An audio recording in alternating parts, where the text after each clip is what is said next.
Senior صحافی اور تجزیہ کار جاوید چودھری کے مطابق ان کی صدر یحییٰ خان اور ان کی وسکی پارٹی سے روزانہ ملاقات ہوتی تھی۔ مشرقی پاکستان کے سرنڈر کا معاہدہ اور ملک ٹوٹنے کی انوائسمنٹ بھی رودید خان نے تیار کی تھی۔ مجھے 2000 کے بعد ان سے متعدد مرتبہ ملاقات کا موقع ملا۔ ان کی یادداشت بے انتہا اچھی تھی، انہیں دوسری جنگ عظیم کے واقعات تک یاد تھے۔ میاں نواز شریف اور آصف علی زرداری کی کرپشن کی کہانیاں بھی سناتے تھے، جنرل مشرف اور عمران خان کی حماقتوں کے قصے بھی۔ آخری دنوں میں عمران خان سے بہت مایوس تھے، ان کا کہنا تھا قدرت نے اسے پاکستان کو تبدیل کرنے کا موقع دیا مگر اس نے اسے بری طرح برباد کر دیا۔ یہ پاکستانی تاریخ کا پہلا سیاستدان تھا جسے فوج میں زبردست پذیرائی حاصل تھی، یہ اسے استعمال کر کے ملک کی سمت درست کر سکتا تھا مگر اس نے چن چن کر بے وقوف اپنے گرد جمع کر لیے۔ ان سب نے مل کر ملک کا بیڑا غرق کر دیا۔ وہ 1971 کے سانے کی خفیہ داستانیں بھی سنایا کرتے تھے۔ ان کا کہنا تھا مشرقی پاکستان نے ہم سے جلد یا تھوڑی دیر بعد الگ ہونا ہی تھا، لیکن یہ اس خوفناک طریقے سے الگ ہوگا اور جاتے جاتے پاکستان کے گلے میں جنگ میں ہار کا طوق بھی ڈالے گا۔ یہ کسی نے سوچا نہ تھا، لہٰذا جب مشرقی پاکستان کی علیحدگی کی خبر آئی تو ملک میں ایک بھی ایسا شخص نہیں تھا جس کی آنکھوں میں آنسو اور حلق میں بین نہ ہو۔ لوگ گلیوں میں لیٹ لیٹ کر رو رہے تھے۔ وہ صدمہ آج تک ہماری نسل کے سینے کا داغ ہے۔ میں نے ان سے پوچھا، سر 1970 میں ملک میں آپ جیسے سینکڑوں سمجھدار، تجربے کار اور ذہین لوگ تھے، فوج میں بھی عقل مند اور بہادر لوگ تھے۔ جنرل یحییٰ خان بھی شراب نوشی اور عیاشی کے باوجود بریلینٹ جرنیل تھے، ان پر مالی کرپشن کا کوئی الزام نہیں تھا۔ ان کے جونیئر آفیسر میں بھی 5 وقت کے نمازی اور شوق شہادت سے لبریز جرنیل موجود تھے، مگر اس کے باوجود 1971 کا سانحہ آپ لوگوں کے سامنے وقوع پذیر ہو رہا تھا۔ آپ لوگ خاموشی سے تماشا دیکھتے رہے، آپ میں سے کسی کو توفیق نہیں ہوئی وہ درمیان میں آئے، جنرل یحییٰ خان، شیخ مجیب الرحمان اور ذوالفقار علی بھٹو کو ایک میز پر بٹھا دے، ان تینوں کے درمیان موجود دیواریں گرا دے۔ جنرل یحییٰ خان نے جب مشرقی پاکستان میں آپریشن کا فیصلہ کیا تو کیا فوج میں اس وقت ایک بھی ایسا جنرل موجود نہیں تھا جو آرمی چیف کو اس کے بھیانک نتائج کے بارے میں بتا سکے؟ یا ذوالفقار علی بھٹو نے مینار پاکستان پر کھڑے ہو کر اعلان کیا تھا، میرا جو MNA ڈھاکہ جائے گا میں اس کی ٹانگیں توڑ دوں گا؟ اس دور میں قومی اسمبلی ڈھاکہ میں ہوتی تھی اور وفاقی حکومت اسلام آباد میں۔ اور کیا پورے ملک میں کوئی ایک بھی ایسا سمجھدار سیاستدان، بزنس مین، بیوروکریٹ نہیں تھا جو شیخ مجیب الرحمان کو سمجھا سکتا؟ آپ لوگ اگر اس وقت ایکٹیو ہوتے تو شاید پاکستان ٹوٹنے سے بچ جاتا۔ آپ لوگوں کی معمولی سی کوشش سے ہمارے 52,000 فوجی اور سویلین بھارتی جیلوں سے بچ سکتے تھے۔ ہماری فوج پلٹون میدان میں ہتھیار پھینکنے کی بے عزتی سے محفوظ رہ سکتی تھی۔ بنگلہ دیش اور پاکستان کے درمیان نفرت کی دیوار بھی کھڑی نہ ہوتی۔ ہم الگ الگ ہونے کے باوجود ایک دوسرے کے بھائی بھائی رہتے۔ میرا لمبا سوال سن کر رودید خان نے لمبی سانس لی، آہ بھری اور فرمایا، ہم ریٹائرڈ لوگ 50 سال سے ایک دوسرے سے یہ سوال پوچھ رہے ہیں۔ میں آج صبح بھی اپنے آپ سے پوچھ رہا تھا، رودید خان، تمہارے سامنے ملک ٹوٹ رہا تھا، تم اپنی نوکری بچا رہے تھے، مشرقی پاکستان میں لوگ مر رہے تھے اور تم ریڈیو پاکستان، ٹیلی ویژن، اخبارات کے ذریعے عوام تک جھوٹی خبریں پھیلا رہے تھے۔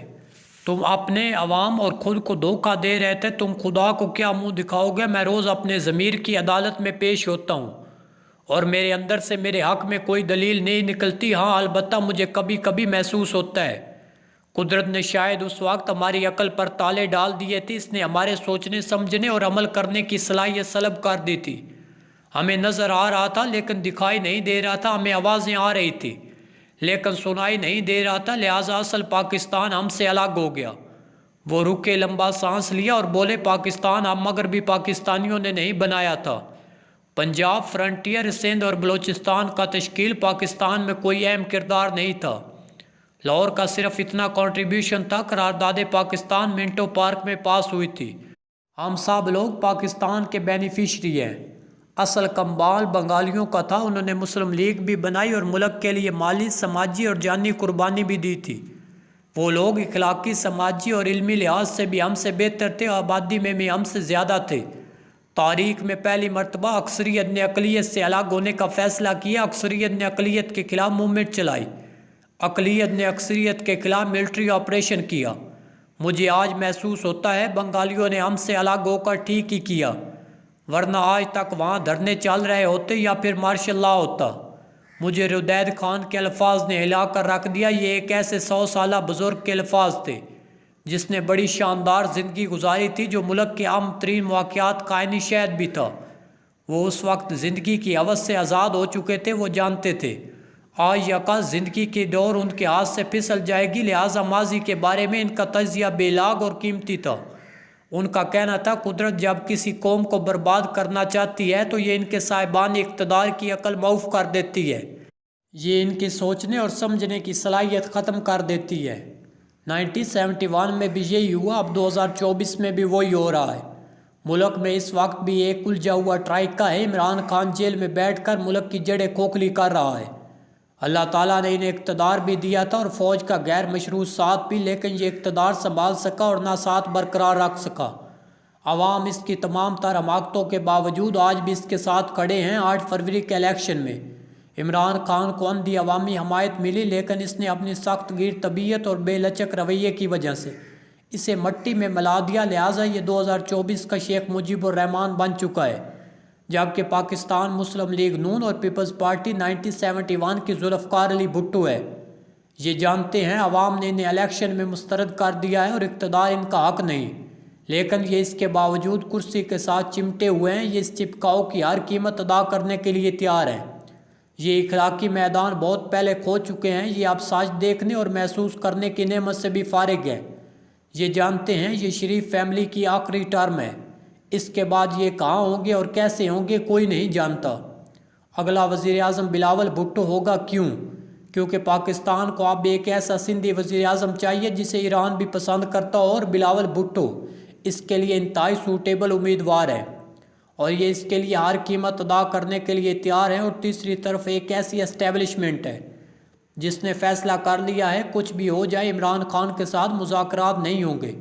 یہ جو کرنا چاہتا ہے کر لے، لیکن اس کے لیے دروازے نہیں کھلیں گے۔ یہ بھی اس فیصلے کی ہر قیمت ادا کرنے کے لیے تیار ہے۔ لہٰذا ملک 50 سال بعد ایک بار پھر اس موڑ پر کھڑا ہے جہاں آگے جانے کا راستہ ہے اور نہ پیچھے ہٹنے کا۔ جبکہ ہمارے سارے مسئلے تھوڑی سی لچک سے حل ہو سکتے ہیں، ہم سب نے ایک ایک قدم پیچھے ہٹنا ہے اور سانس آنا شروع ہو جائے گی۔ عمران خان بلا وجہ احتجاج کی کال دینا بند کر دے۔ یہ پارٹی کی سیاسی کمیٹی کو حکومت کے ساتھ مذاکرات کی اجازت دیں یا پھر مولانا اور محمود اچکزئی کو مذاکرات کا مینڈیٹ دے۔ نواز شریف اور آصف علی زرداری بھی تھوڑی سی قربانی دے دیں۔ یہ 5 سال کے بجائے 2.5 سال پر اتفاق کر لیں۔ گرینڈ پولیٹیکل ڈائیلاگ کریں، آئین میں جو ترامیم کرنی ہے ایک ہی بار کر دیں، اس کے بعد آئین کو لاک کر دیا جائے۔ 2 سال بعد الیکشن ہو جائیں، جو جیتے اسے اقتدار دے دے۔ اسٹیبلشمنٹ بھی سیاسی سپیس کی گنجائش پیدا کر دے، عدلیہ بھی خود کو ذرا سائیڈ پر کر لے۔ یہ سارا بحران ایک ہفتے میں ختم ہو جائے گا، ورنہ دوسری صورت میں یہ فساد بے شمار لوگوں کے سر اور ملک کا راسا بھرم بھی کھا جائے گا۔ 10-15 سال بعد آج کے ردید خان بھی سر پکڑ کر کہہ رہے ہوں گے اللہ تعالیٰ نے ہم سے بھی سمجھ بوجھ کی صلاحیت چھین لی تھی، ہمارے سامنے ملک ٹوٹ رہا تھا، ہم دیکھتے